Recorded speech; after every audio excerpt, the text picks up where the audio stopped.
Yes, you're welcome to another episode of The Sit Down right here on GHB Free TV. My name is Sonia Sankoma, and like always, we have unscripted, no holds barred conversations with key industry players talking on several subjects. And today I'm in the presence of a very big man. He's actually a chief, and yeah, we'll be talking about film. But before we go any further, I'll tell you to please subscribe to this channel for the love of film. You're coming your way every week with solid interviews that would shape your thoughts about the Ghana film industry. Big man. Yes, sir. Good afternoon. Good afternoon. First of all, we are sorry for being late. Oh, okay. No problem. Right. Okay, so for those who don't know who he is, he's a seasoned actor. He's also a producer as well. We're going to be talking about his career and some interesting things that are actually coming up for the Ghana film industry. Big man, let's just get straight to it. For those who do not know who Bexs is, what has been your journey entering into the Ghana film industry so far? Well, I left Ghana sometime back after I did my secondary school with Jones. And I went to the UK. So my love of acting started really in the UK, because growing up in Ghana, at that time we didn't know anything about acting and ability or the possibilities of what they call it. And it really kicked off in my absence from Ghana. So when I was in the UK, that's when it all started, with stage and all of that, plays about black heroes and things like that. And so when I returned to Ghana as an IT professional, I wasn't really thinking about getting back into the acting space. Then I met someone who I had done some acting with in the UK, Ghanaian guy, Bob J, they call him. Bob J. People who've been in the industry for a while. I think the name rings a bell, but I'm trying to place. Yeah, he was a DOP, really lovely guy, and he died on a motorbike on the Green Hills. Oh, okay. Yeah, so people know him, and he's the one who saw me and was like, "Yo, what are you doing? Are you in acting?" I'm like, no, I just do IT. He was like, "What? You? IT? Come on, that's not serious. Look, here's this person's number, this is that person, I know this person is about to do a film here, go see them, blah, blah, blah, blah." And that's when I went to see a few people, and then it sparked again. Wow. So that was in about 2010, 2011. Okay. And then from there, I just started doing stuff and been doing. I think for me personally, where I actually took notice of you was Adam's Apple. I did one small thing in Adam's Apple. Well, I'm saying that's why I took notice of you. So that means it actually struck me, and I'm sure you did other stuff prior to being in Adam's Apple. Yeah. Okay. And I also noticed you've been very particular about the films you star in. What influences your choice of accepting a script? Because I know people approach you with scripts. Yes, they do. You see, recently I saw an interview with my hero Denzel Washington talking to Jamie Foxx. I know. Yeah, you know the one. And he said, you want people to say, "I can't wait to see him," rather than "I see him everywhere." And that's what it is for me. It has to spark something in me. It has to have meaning. It has to be something that I get excited myself about. Not just, "Oh yeah, we're doing a film, you're going to be on set, it's any script, just turn up and do it." I need a connection to whatever is being presented to me. So that's why I don't do a lot, and I'm very particular about what I do. With reference to the particular Denzel interview you're talking about, he made mention of something that I think, let me try to quote, I can't remember it verbatim, but he said branding as an actor is not how many likes or followers you have, but how good you are. Yeah. I'm sure you do get that challenge because you are not a famous person per se, or you will not be in the category of most known faces when it comes to Ghanaian film industry. How do you balance that, knowing that you've got the talent but you do not? Is this something that's of a worry to you or a cause of concern for you? No, I absolutely love it. Okay. I love it because there are things that most of the so-called famous people can't do that I can do. Okay. Because I get a lot of people saying, I think I know you. Your face looks familiar. So I'm not going to get bombarded by people always rushing me all the time, which is perfect for me because I know publicity is a great part of what we do. But publicity is not the reason why I do what I do. And when someone made a comment on Facebook about my acting a couple of days or so ago, and I was just, that is the reason why I do it. It was like, it blows his mind how I'm able to embody my characters. That kind of reaction is the reason why I do it. Not for so many. You see, I don't have many followers on Instagram. Yeah. Or what they call it. On Facebook is probably where I'm most active. But I don't mind not many people knowing me. As long as when they see me, they're moved by what I do, I'm cool. Wow. That's cool. Wow. I'm guessing the person talking about your acting might have seen your most recent film. That would be Divine 419. Yeah, I've seen it. I think you embodied that character very well. I applaud you for that. Let's take this thing to the point where, okay, now you are being someone who has lived abroad, learned your craft from abroad, and then you've come down to Ghana to pursue acting. What would you say feels? I'm sure there's something that feels different about the two areas, and the challenges might be similar but yet different. What do you think is the biggest challenge for an actor like you here in Ghana? Us who have had experience abroad, when we come and do things here, the biggest difference is attention to detail. Okay. Over there, everything is so particular. Everybody's paying attention to the smallest thing. Almost everybody is talented, and that's the basis. We all start from we are all talented. Then we start seeing what is different between us. Who can take it that extra mile? But many times here in Ghana, it's not about who's talented. It's about those clicks, those likes, and what they call a lot more. I'm not saying it doesn't happen over there. Yeah, it does. They do want famous people who will sell their films as well. They need A-listers and stuff. But, here you can do all kinds of interesting things to get those likes and just be thrown into the projects. And people are not paying attention to details and going and finding out exactly how, let's say, if you're going to play a fisherman, how does a fisherman even walk? How do they eat? How do they lay back?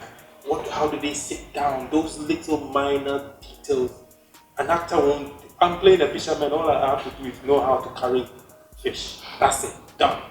But are you paying attention? Are you looking at the nuances of how they talk, those little things? Because for me, the audience will see those things. They won't even know why those things are impressing them. But their subconscious picks on it. And for me, I need to be connecting to my audience on a subconscious level for me to impress them, to get into their emotions. So because of that, nuances mean so much. And that's the big difference. Then there's the thing of timing, and they call you on set at 7 o'clock and a.m. and they don't shoot till 2 p.m. and all of those kinds of things. And initially that was incredibly frustrating. But when you begin to realize that Ghana is full of frustration, you begin to budget for frustration on your times all the time. So Speaking about nuances and fisherman, I remember also seeing you in Children of the Mountain where you play a fisherman, Yeah. and that was also a well acted role. Um, I'm, let's talk about that film in particular. I think it's an awesome film, Yeah. but I didn't see that film really gaining ground here in Ghana. What do you think could have been the problem? I think we as a team messed up the release of the film here in Ghana. Okay. Many filmmakers, they think about how to make a film. They don't think before they start making the film how the audience are going to get that film and get to see that film and how that film is going to go to market. So the focus for many of us filmmakers is how are we going to get this film made?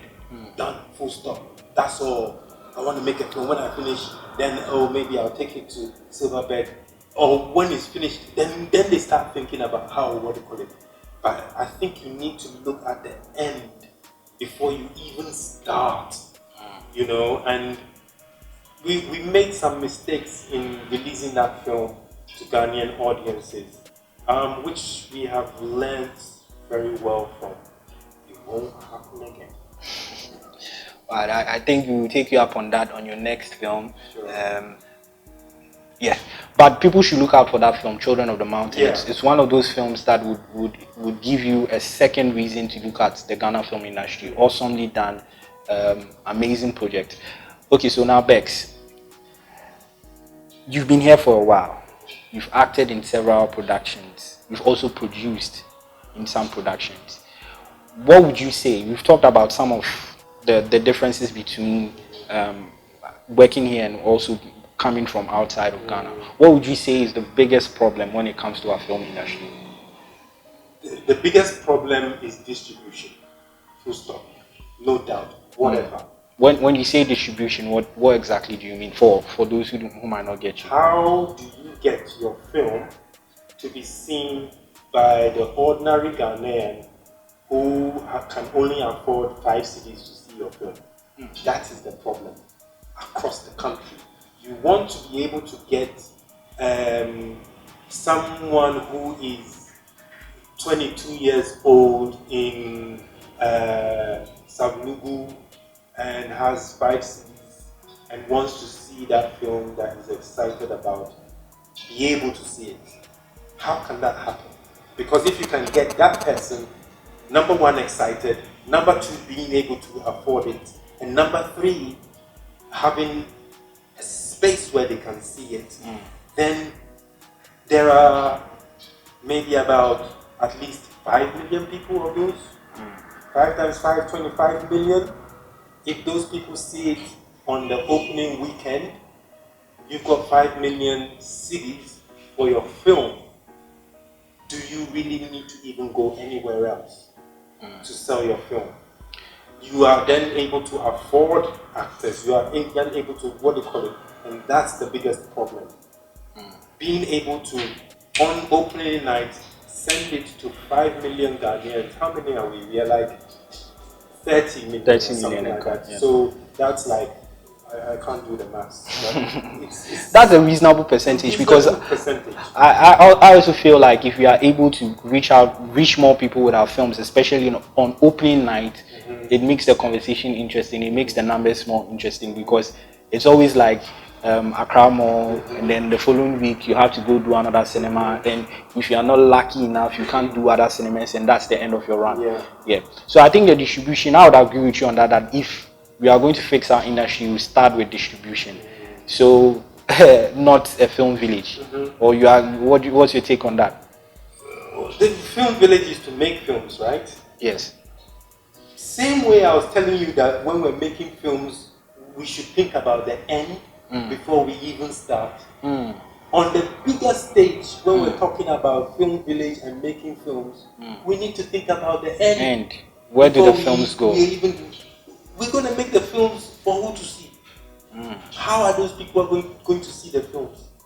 So before you think about doing the film village, think about doing the cinemas and the places where people will be able to see these films. Then you provide the content. It's because there is Netflix and there is Amazon Prime and there is AOL and there's Hulu that they are scrambling looking for content because they have the platforms for people to see it. So if you have a platform, what are we going to put on it? But if you don't have the platforms for Ghanaians to see those films, you're going to make the films and they're just going to be sitting there and maximum 3,000 of us see it at Silverbed and then that's it? No. I mean, I don't know. Alright, so you heard it, Bexs Cinemas over Film Village. Yes, cinema. I support that too. Cinemas over Film Village. Now, let's look at this. I know you've been someone who's been very vocal on social media in terms of the quality of acting. What would you describe as quality acting? There is something called suspension of disbelief. Okay. When you're watching a film, even though you know you're sitting here watching a film, there is something that makes you disbelieve that you're sitting here watching a film because you're engrossed in the thing. Yeah. You're like, oh yeah, you're part of the people doing. It's almost like you're living it. When you see something that you don't believe, it pulls you back to where you're sitting and says, oh, I'm sitting here watching a film. And that's what bad acting does. Because it makes the person say, oh, wait there, I want. Oh, I'll make a baby beat because they're just playing. And that's the reason why I'm so passionate about great acting, because I want people to be captivated. I want people to, like, when they're talking to you, they're saying, oh, they're calling Bexs. Yeah, I'm coming. I'm coming. I can't pull my eyes off the screen. Like that reaction, because the thing is just so engrossing.